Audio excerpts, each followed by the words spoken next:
isteri Nabi ini mencelupkan rambut Rasulullah SAW, kemudian mereka minum daripada air tersebut, dan kemudian alhamdulillah dengan izin Allah Taala mereka sembuh daripada penyakit. هذا من شدة محبة الصحابة لرسول الله.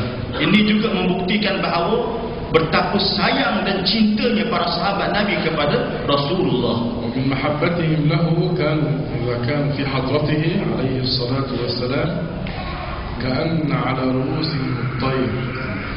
Dan di antara bukti sayangnya para sahabat Nabi ini kepada Rasulullah, bila dalam majlis Rasulullah, majlis Rasulullah tu ada, para sahabat ini keadaannya seolah-olah mereka tidak bergerak. Mereka tidak bergerak, mereka dengar kata Rasulullah, seolah-olah di atas mereka ini ada burung tu. Bukan pening kepala, tapi ada burung kekal duduk fokus dalam majlis Rasulullah. ولا يحدون النظر إلى وجهه. Dan para sahabat tidak sanggup untuk memandang wajah Rasulullah SAW. من شدة محبتهم واحترامهم وتعظيمهم لرسول رب العالمين. Disebabkan daripada rasa cinta dan rasa hormatnya para sahabat ini kepada Rasulullah SAW. ولا زال من تلك الأيام إلى يومنا هذا يوجد من شعرات رسول الله صلى الله عليه وسلم. Dan rambut Rasulullah ini sejak daripada zaman itu sampailah pada zaman sekarang ini masih lagi ada rambut Rasulullah dipelihara dan dijaga. يوجد كذلك من جبة النبي صلى الله عليه وسلم. Begitu juga dijaga, masih lagi ada jubah Rasulullah sallallahu alaihi wasallam. وسيف الرسول. Begitu juga masih ada pedang-pedang Rasulullah. وقميص الرسول. Begitu juga masih ada baju Rasulullah.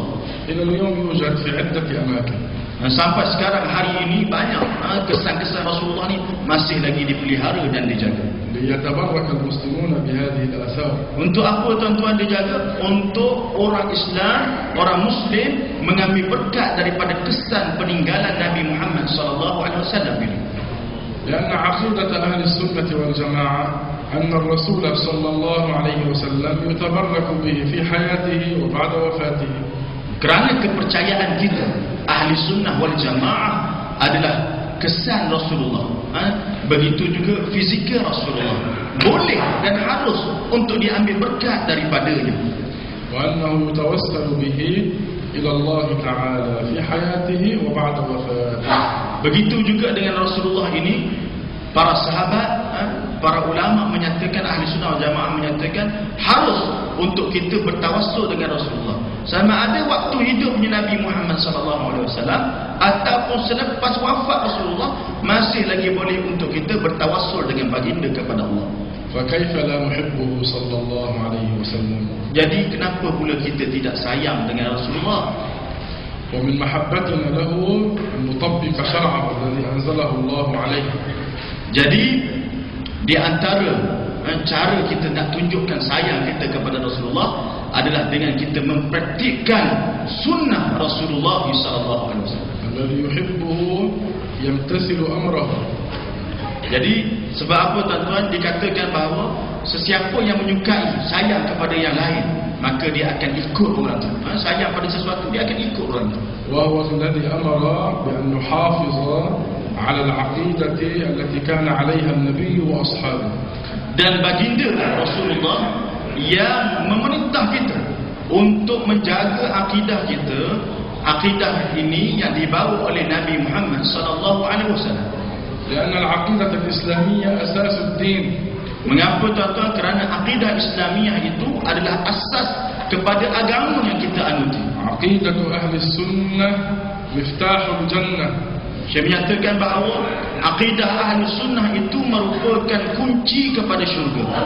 سئل النبي صلى الله عليه وسلم عن أفضل الأعمال فقال إيمان بالله ورسوله. Rasulullah satu ketika pernah ditanya, apakah amalan yang paling mulia? Lalu Rasulullah menjawab, amalan yang paling mulia adalah beriman kepada Allah dan Rasulnya. هذا في صحيح البخاري. Hadis ini terdapat dalam kitab Sahih Al-Bukhari. وقال الصحابي الجليل جندب بن عبد الله لما كنا فتيان حزاورة كنا نأتي النبي فيعلمنا الإيمان ولا يعلمنا القرآن. Dan Syekh menyatakan bahawa terdapat hadis yang menceritakan sahabat Nabi yang bernama Jundub bin Abdullah. Dia memberitahu bahawa waktu kami kecil, fityanul hazawira, anak-anak kecil yang belum baligh lagi, kami bersama dengan Nabi Muhammad sallallahu alaihi wasallam, dan Nabi Muhammad mengajar kami tentang keimanan. ولما تعلمنا القرآن ازددنا به إيمانا. Mula-mula diajar oleh Rasulullah tentang keimanan, akidah itu tadi.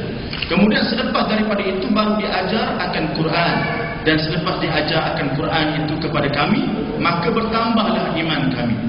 هذا رواه ابن ماجه وإسناده صحيح.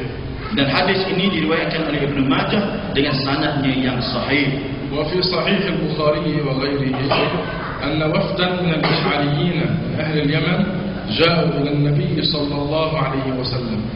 Dan di dalam Sahih Bukhari juga terdapat kisah bagaimana golongan Al-Ash'ariyin, iaitu golongan daripada Yaman, datang kepada Nabi Muhammad sallallahu alaihi wasallam. يسألوه عن بدء الخلق أول هذا العالم. Golongan ini tadi datang kepada Rasulullah. Mereka nak bertanya soalan kepada Rasulullah. Apa soalannya? Iaitu mereka bertanya, wahai Rasulullah, apakah makhluk yang pertama yang dijadikan oleh Allah? فقبل أن يجيبهم على هذا السؤال قدم لهم الأهم ثم أجابهم على سؤالهم. Lalu Rasulullah SAW sebelum dia menjawab soalan apakah makhluk pertama yang ditanya kepada Rasulullah oleh golongan daripada Yaman ni, apakah makhluk pertama yang dijadikan oleh Allah, maka Rasulullah sebelum menjawab soalan itu, Rasulullah telah menjawab apa yang lebih penting daripada itu. قال لهم كان الله ولم يكن شيء غيره. Lalu Rasulullah menjawab, kana Allah, iaitu Allah Ta'ala telah sedia ada, walam yakun syai'un ghairuhu, dan tidak ada yang lain yang azali wujudnya melainkan Allah. Wa kana 'arshuhu 'ala al-ma' hadatha. Al-ma' huwa al-'arsh. Al-ma' huwa al-'arsh awwal al-khalq. Kemudian dijadikan arash itu di atas air, bermakna bahawa dicipta akan air dahulu, kemudian baru dicipta akan arash. لكن لماذا قدم لهم علم العقيدة؟ لأنها الأهم. Jadi di sini tuan-tuan, kita boleh dapati bahawa kenapa Rasulullah menjawab soalan tersebut, diberikan jawapan yang lebih penting lagi berkaitan dengan akidah, kerana dia berkaitan dengan Tuhan. Barulah Rasulullah selepas daripada itu menjawab soalan yang ditanya. كان الله ولم يكن شيء غيره. معناه في الأزل لم يكن إلا الله. Hadis tersebut, kana Allah wa lam yakun syai'un ghairuh, iaitu Allah Ta'ala telah sedia ada pada azali lagi, dan tidak ada sesuatu pun selain daripada Allah Ta'ala yang adanya itu azali. ولم يكن ماء ولا عرش ولا فضاء ولا نور ولا ظلمات ولا مكان ولا جهة. لم يكن إلا الله. Jadi waktu itu tuan-tuan, Allah Ta'ala sedia ada, selain daripada Allah Ta'ala belum ada. Belum wujud lagi arash, tidak ada lagi langit, tidak ada lagi tempat, tidak ada lagi cahaya, tidak ada lagi kegelapan, dan tidak ada makhluk-makhluk yang lain lagi. ثم بعدها الله خلق المخلوقات. Selepas itu barulah Allah Ta'ala mencipta makhluk-makhluk. فهو سبحانه وتعالى كان قبل المكان بلا مكان. Jadi Allah Ta'ala telah ada tanpa bertempat, seperti mana dia sebelum dijadikan tempat dia ada tanpa bertempat, begitu juga sekarang dia ada tanpa bertempat. كان قبل العرش بلا عرش. Allah Ta'ala telah sedia ada tanpa adanya arash itu lagi. كان قبل السماء بلا سماء. Allah Ta'ala telah sedia ada tanpa adanya langit itu lagi. وبعد أن خلق العرش والسماء والمكان لا زال كما كان. Jadi selepas Allah Ta'ala menjadikan arash, langit dan tempat, maka Allah Ta'ala sedia dan seperti azalinya, tidak memerlukan kepada itu. وفي معنى هذا يقول سيدنا علي رضي الله عنه وهو الخليفة الرابع: كان الله ولا مكان وهو الآن على ما عليه كان. Dan kerana inilah Sayyidina Ali yang merupakan khalifah yang keempat, beliau menyatakan kana Allah wala makan, Allah Ta'ala telah sedia ada tanpa bertempat, dan selepas itu Allah Ta'ala mencipta tempat, maka dia sedia kala tanpa bertempat dan tidak berubah. معناه عقيدة أهل الإسلام أن الله تعالى موجود لا يشبه الموجودات. Ini bermakna bahawa akidah kita, akidah orang Islam ini, Allah Ta'ala itu ada, tidak menyerupai dengan sesuatu yang wujud. لا يشبه النور ولا الظلمات. Allah Ta'ala tidak menyerupai kegelapan dan juga cahaya. ولا يحتاج إلى العرش ولا إلى السماوات. Allah Ta'ala tidak memerlukan kepada arash dan juga tidak memerlukan kepada langit-langit. وأن الله ليس حجما ليس جسما. Allah Ta'ala bukanlah jisim dan juga bukanlah berbentuk. ومهما تصورت بذلك فالله لا يشبه ذلك. Maka apa yang terbayang, kaedahnya tuan-tuan, apa yang terbayang di benak pemikiran kita, maka Allah Ta'ala tidak serupa dengan itu semua. ولا يوصف سبحانه بالجلوس ولا بالاستقرار. Dan Allah Ta'ala ni tuan-tuan, Allah Tuhan kita ni, dia tidak bersifat dengan sifat duduk macam kita ni duduk. ولا بالحركة ولا بالسكون. Begitu juga Allah Ta'ala tidak bergerak, tidak duduk diam. ولا بالنزول ولا بالصعود. Allah Ta'ala tidak boleh disifatkan dengan turun ataupun naik. قال سبحانه في وصف نفسه ليس كمثله شيء. Allah Ta'ala menyifatkan dirinya, tidak ada sesuatu pun yang menyerupai Allah. وقال فلا تضربوا لله الأمثال. Begitu juga Allah Ta'ala menyatakan, jangan sama sekali kamu menyamakan Allah Ta'ala dengan sesuatu benda. وقال سبحانه ولم يكن له كفوا أحد. Dan Allah Ta'ala juga berfirman yang bermaksud, sama sekali Allah Ta'ala tidak menyerupai sesuatu benda pun. لذلك قال علماء أهل السنة لا يجوز أن يقال الله في كل مكان. Sebab itulah ulama ahli sunnah wal jamaah mengatakan tak boleh kita kata Allah itu berada di setiap tempat, itu dilarang. ولا يجوز أن يقال الله في جهة فوق. Dan juga tak boleh kita kata Allah Ta'ala ini berada di arah atas, موجود بلا جهة. Allah Ta'ala ada tanpa memerlukan kepada arah. هذا ما عليه جمهور الأمة المحمدية. Inilah apa yang dipegang oleh majoriti jumhur umat Nabi Muhammad sallallahu alaihi wasallam. وأما رفع الأيدي عند الدعاء إلى السماء ليس لأن الله يسكنها. Manakala mengangkat tangan, kita mengangkat tangan ke arah langit, kan? Kita berdoa minta pada Allah Ta'ala, mengangkat tangan ke arah langit. لأن السماء قبلة الدعاء. Kenapa kita mengangkat tangan ke arah langit?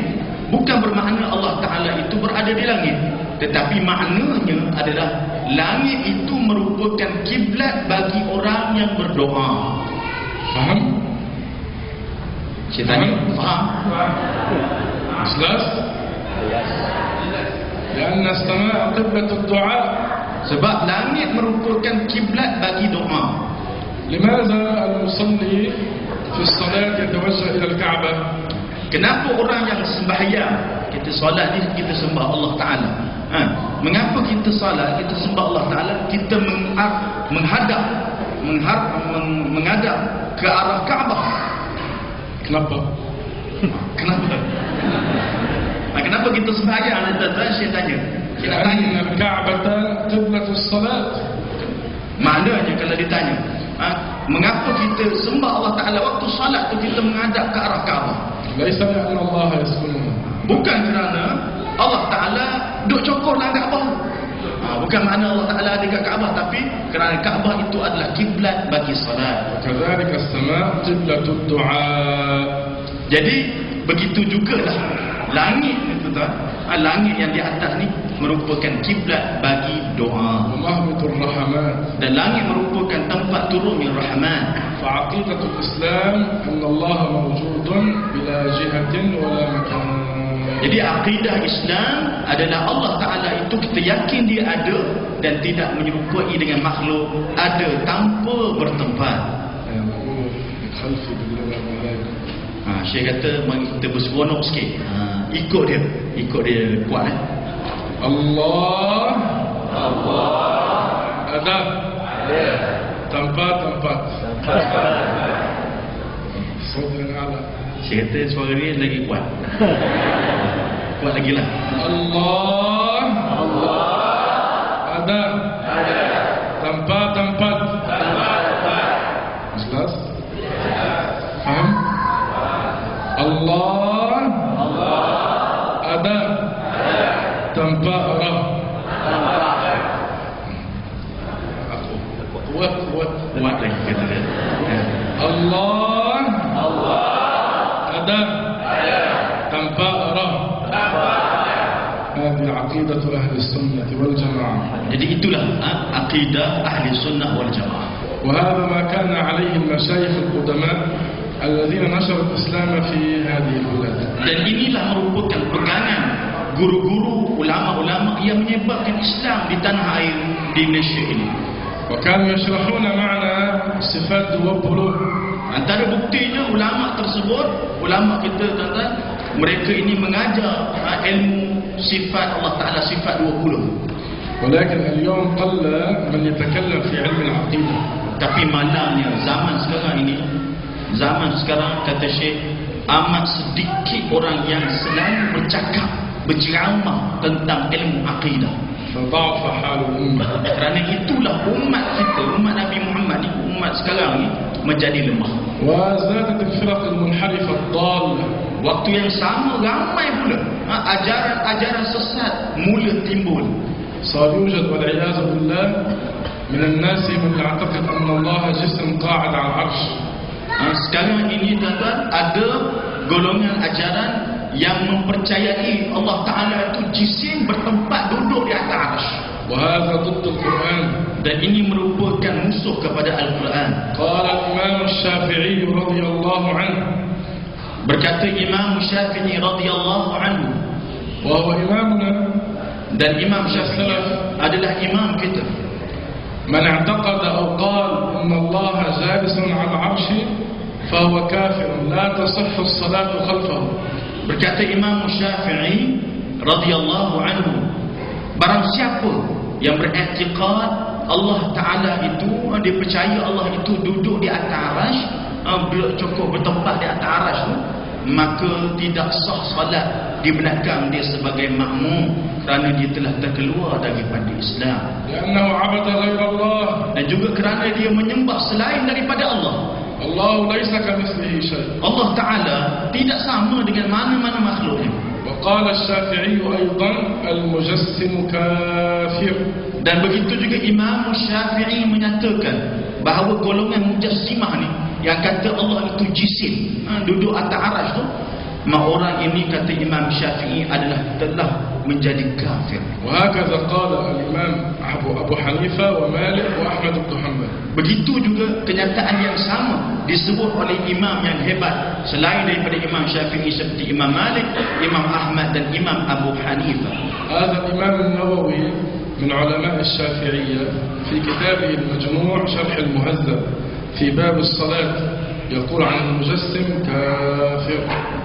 Imam An-Nawawi yang bermadhab Asy-Syafi'i dan imam yang terkenal, beliau menyebut dalam kitabnya yang berjudul Al-Muhadzab, Syarah Muhadzab, Majmu' Syarah Muhadzab, dalam bab, nama bab kitab tu Babul A'immah, bab para imam, menyatakan bahawa dalam kitab tu disebut golongan-golongan yang menjisimkan Allah ini, yang kata Allah Ta'ala itu jisim, maka golongan ini terkeluar dia daripada Islam. وهذا الفقيه الشافعي تقي الدين الحصني مشهور عندكم هذا في كتابه كفاية الأخيار في الجزء الثاني يقول المجسم كافر بلا شك. Begitu juga kalau kita lihat pandangan para ulama yang lain yang ramai lagi, seperti pengarang kitab Kifayatul Akhyar yang terkenal dalam mazhab Syafi'i di tanah air kita ni. Beliau yang bernama Taqiyuddin Al-Husni, beliau menyebut bahawa pada kitab tersebut jilid yang kedua, beliau menyatakan bahawa golongan Mujassimah yang kata Allah Ta'ala ini jisim, golongan ini bukan lagi Islam. قال علماء السنة هذا المجسم عبد سورة تخيلها. Ulama ahli sunnah menyatakan golongan Mujassimah ni, mereka ini menyembah sesuatu yang mereka khayal di benak pemikiran mereka.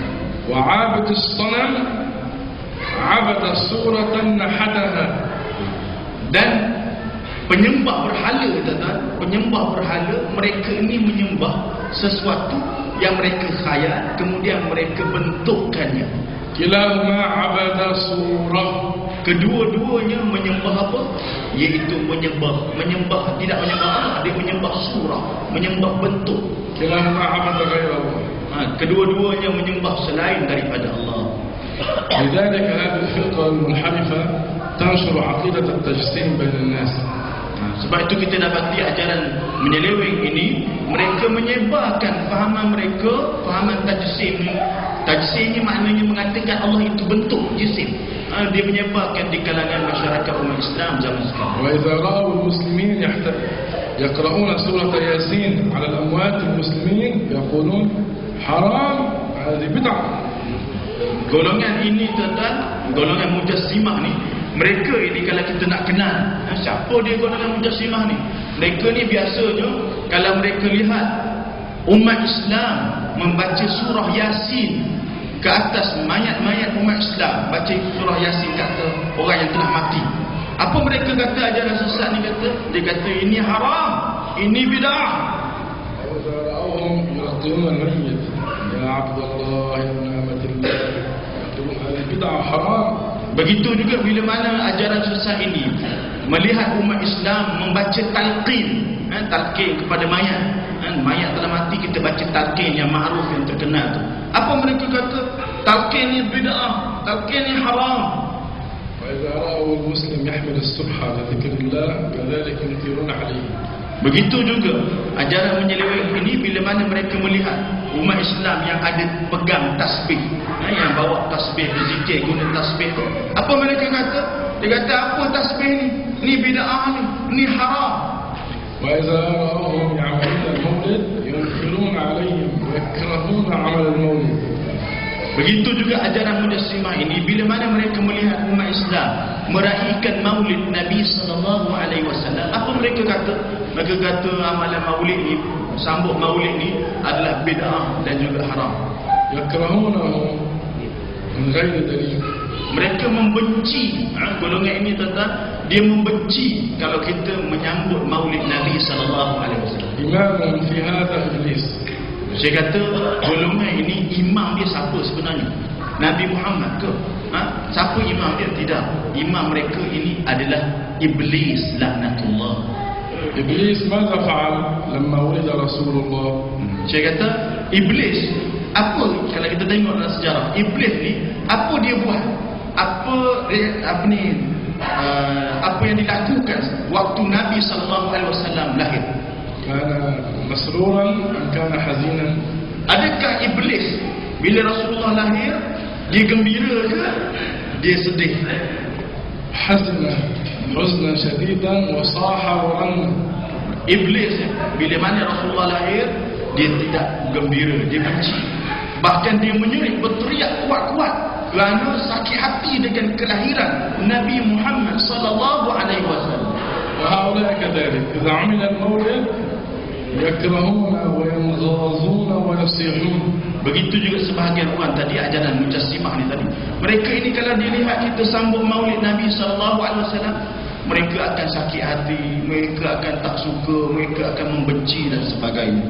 فلا تلتفتوا إليهم. Jadi jangan sama sekali kita layan mereka ni. Tak payah layan golongan-golongan yang menyeleweng ini. أول من عمل المولد الملك المظفر ملك إربل. Dari segi sejarahnya, yang mula-mula melakukan sambutan maulid Nabi SAW secara besar-besaran adalah seorang raja yang bernama Raja Muzaffar, Malikul Muzaffar, yang merupakan raja di kota Irbil. جمع الناس، جمع العلماء والمحدثين والتصوف الصادقين ورجال الدولة وعامة الشعب، وبدأوا بقراءة القرآن وشيء من سيرة رسول الله صلى الله عليه وسلم، ثم ذبح الآلاف من الغنم وأطعم الحاضرين. Apa dia buat tuan-tuan? Raja ini, Raja Muzaffar di negara Irbil di Iraq. Itu beliau telah mengumpul orang ramai.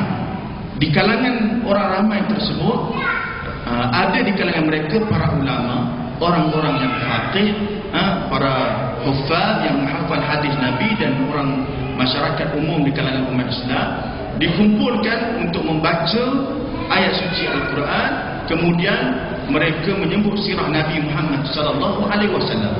Kemudian mereka menyembelih binatang seperti kambing dengan bilangan yang terlalu banyak, ribuan ekor kambing disembelih untuk diberi makan kepada orang yang menyambut maulid Nabi sallallahu alaihi wasallam. علماء الإسلام وافقوه واستحسنوا هذا الأمر واعتبروه من البدع الحسنة. Jadi ulama Islam pada zaman tersebut mereka setuju dengan apa yang dilakukan oleh sultan tadi, oleh raja tersebut. Mereka mengatakan ini adalah sesuatu yang baik, sesuatu yang hasanah. هذا كان قبل 700 سنة. Ini berlaku sejak 700 tahun yang lampau. ومن ذاك الوقت إلى اليوم وأهل الإسلام في كل البلدان يحتفلون بمولد رسول الله. Bermula daripada itu, pada 700 tahun yang lalu yang lampau tuan-tuan, waktu sambutan maulid tersebut bermula pada zaman Raja Muzaffar sehingga ke hari ini umat Islam meraihkan maulid Nabi sallallahu alaihi wasallam. Farahan biwiladat Rasulillah. Kenapa kita sambut maulid tuan-tuan? Sebab apa kita sambut maulid? Kerana kita gembira dengan dilahirnya Nabi Muhammad sallallahu alaihi wasallam. من باب إظهار الشكر لله على نعمة بروز محمد لهذه الدنيا. Dan kita sambut maulid tujuannya adalah kita hendak menjelaskan, menzahirkan cinta dan kasih sayang kita kepada Nabi kita Muhammad sallallahu alaihi wasallam. عمل المولد وإن لم يكن في عهد رسول الله لكنه لا يخالف شريعته. Syekh kata amalan maulid ni walaupun ianya tidak berlaku, tidak dibuat pada zaman Nabi Muhammad sallallahu alaihi wasallam, tapi tidak bermakna benda ini buruk. هناك أشياء كثيرة حدثت بعد رسول الله لكنها توافق شرعه. Di sana terdapat banyak perkara yang mana berlaku selepas zaman Nabi Muhammad sallallahu alaihi wasallam. Banyak benda yang berlaku selepas zaman Nabi, tapi ianya tetap selari dengan Quran dan Sunnah. هل كان أيام الرسول محكمة شرعية؟ Cik bertanya lagi kepada kita, zaman Nabi ada tak mahkamah syariah macam sekarang? Ada ke?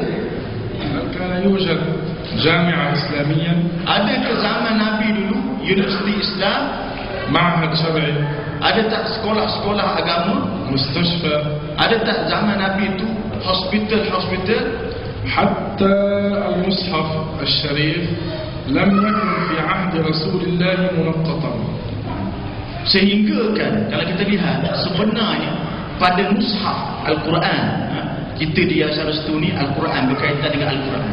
Al-Quran itu sendiri pada zaman Nabi Muhammad sallallahu alaihi wasallam tidak ada pada huruf-huruf dalam Al-Quran itu titik. Tidak ada titik pada huruf dalam Al-Quran pada zaman Nabi. ولا عليه حركات الإعراب فتحة ضمة كسر.